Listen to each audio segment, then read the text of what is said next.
It seems that more ink was spilled discussing 2016 than any other year before it. There are many reasons for this. Go pick up a newspaper, you'll get the drift if you somehow missed it. But at least part of the reason is the sheer number of voices joining the online conversation every day. I'm all for empowerment, but give billions of voices the internet, and before you can say Robert is your mother's brother, you've got a vast chorus in constant demand of your attention. Everybody wanting you to do or to be something more or something else entirely. I've got 99 problems, and 98 of them I wasn't even aware of until I logged onto Facebook.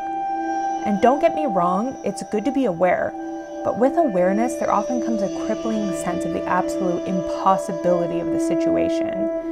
And this is coming from somebody with a ridiculous amount of privilege. I get that. It has often been said that the best way to put your problems into perspective is to look out into space. To think of the Earth as Sagan's pale blue dot, barely visible on the horizon of all that is or ever could be. As though the immensity of space itself could stretch your troubles into impossibly thin strands until they become invisible. I recently went on holiday with my husband to the Scottish Highlands. In the local museum, I read a poem attributed to the Irish abbot and missionary to Scotland, St. Columba, who lived in the 6th century. You know, the 6th century, the one that's famous for having happened like 1,000 years before the Aztec Empire. In this poem, he describes himself, and I'm quoting here, as a little man trembling and most wretched, rowing through the infinite storm of this age. To me, those words feel like they could have been written yesterday, almost like they belong to this era of a billion voices, an infinite storm indeed. It did not start or stop in the 6th century.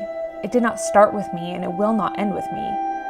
I'm just a passenger on this ship that you can board but not steer. And I'm sort of okay with that. I'm learning to be okay with it.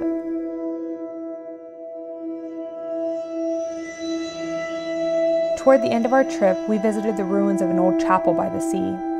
Inside was a silent row of intricately carved grave slabs, some dating back 1,000 years. One stone in particular caught my attention. It was much newer and simpler than the others. Here, under a newly installed plexiglass roof, awash with the sounds of the water and the screaming of the gulls, I read the inscription at the bottom of the stone. It simply said, "The boat is still. The storm is over."